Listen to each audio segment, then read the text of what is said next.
So when I was a young boy, I was locked in a room when I was 11 years old for a year. I tore a plastic sofa with my belt. That was my punishment.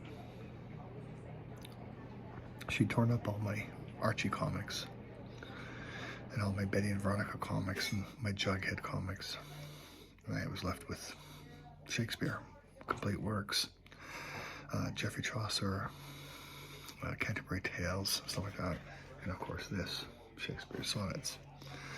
I've been reading this since I was, since I was 11 years old. I had the complete paperback edition of Shakespeare, all of them.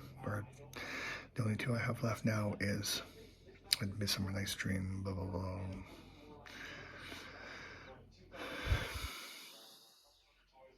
Anyway, this is what I have. This is what I have left. I haven't read this in a few years, but it still rings true and still rings a bell. Let not, this is Sonnet 6, let not winter's ragged hand deface. In thee thy summer air thou be distilled. Make some sweet, some vile, treasure thou some place. With beauty's treasure ere it be self-killed. That use is not forbidden unsurry, which happiness those that pay the willing loan. For that's for thyself to breed another thee, or 10 times happier, be it 10 for 1.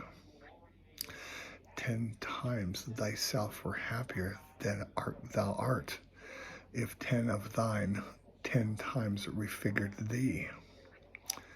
Then what could death do if thou shouldst depart, leave thee living in prosperity?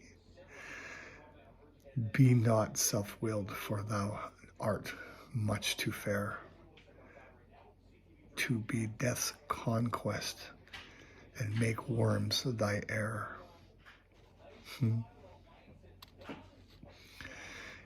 It's always good. It's always good.